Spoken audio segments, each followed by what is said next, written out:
CEO ने एक कर्मचारी को निकाल दिया जो काम में व्यस्त थी। अगले ही पल उनके अधीन काम करने वाले लोग उन्हें बताने आए कि कंपनी का $100 मिलियन का ऑर्डर रद्द हो गया है जो जल्द ही साइन होने वाला था। इतना ही नहीं, कंपनी के कंप्यूटर पर भी हैकर्स ने हमला कर दिया जिससे बहुत सारा महत्वपूर्ण डेटा खो गया। इन हादसों का सामना करने के बाद मिस्टर यू को आखिर महिलाओं का महत्व समझ में आया। पता चला कि महिलाओं में प्रबंधन का एक प्राकृतिक गुण होता है। अध्यक्ष ने तो उसे नाइट मार्केट ग्रुप का शुभंकर ही मान लिया था। जब तक वो कंपनी में है सब कुछ सुचारू रूप से चलता है, इसलिए उसे रोकने के लिए अध्यक्ष ने उसे बिना शर्त के कई रियायतें दी। ऐसा सिर्फ कंपनी के विकास के लिए किया गया क्योंकि केवल महिलाएं ही स्थिरता बनाए रख सकती हैं। बीमारी के कारण अध्यक्ष को कुछ समय के लिए आराम करना था, इसलिए उन्होंने अस्थायी रूप से कंपनी एक महिला को सौंप दी जो विदेश से पढ़ाई करके अभी लौटी थी। जैसा कि कहते हैं, नया अधिकारी 3 तरह से काम करता है। जैसे ही महिला अध्यक्ष कंपनी में आई, उन्होंने एक महिला को ऑफिस में गेम खेलते हुए देखा। ये देखकर वो बहुत नाराज हुई। उसी पल उन्होंने उस महिला की ओर इशारा किया और फिर वहीं से ये सब शुरू हुआ। तुम क्या कर रही हो? क्या तुम पागल हो? ऑफिस में तुम हंसते हुए गेम खेल रही हो लेकिन अपनी इज्जत का ख्याल नहीं है। तुम्हें नौकरी से निकाला जाता है। फिर उन्होंने कंपनी के लोगों को बुलाया। उनसे पूछताछ के बाद उन्हें पता चला कि महिला का वेतन 88,888 रुपए था। अध्यक्ष को लगता था कि ये आंकड़ा अधिक शुभ है। ये जानकर महिला अध्यक्ष भी हैरान रह गई। उनके बगल में खड़ा कर्मचारी अभी भी महिला को ध्यान से सोचने के लिए मना रहा था। आखिर अगर कंपनी खत्म हो जाएगी तो वो भी खत्म हो जाएगी।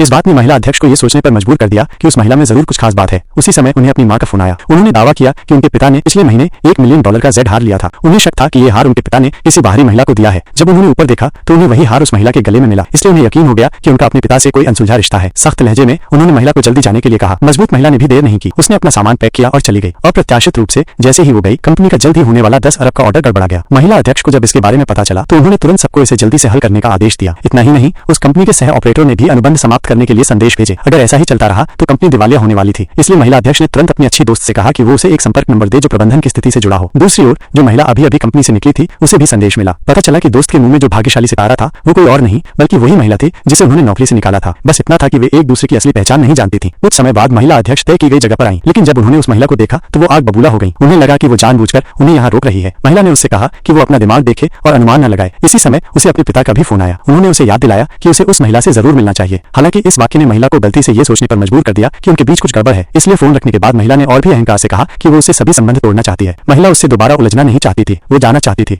लेकिन महिला अध्यक्ष ने उसे रोक लिया और उसे जाने से मना कर दिया। उसी समय प्रतियोगी कंपनी को पता चला कि उस महिला ने इस्तीफा दे दिया है। उसने जल्दबाजी में अपने अधीनस्थों को एक साथ मिलकर उसका शिकार करने का आदेश दिया। हालांकि महिला को सीधे सुरक्षा गार्ड ने बुलाया। उन्होंने महिला को बाहर निकालने की योजना बनाई।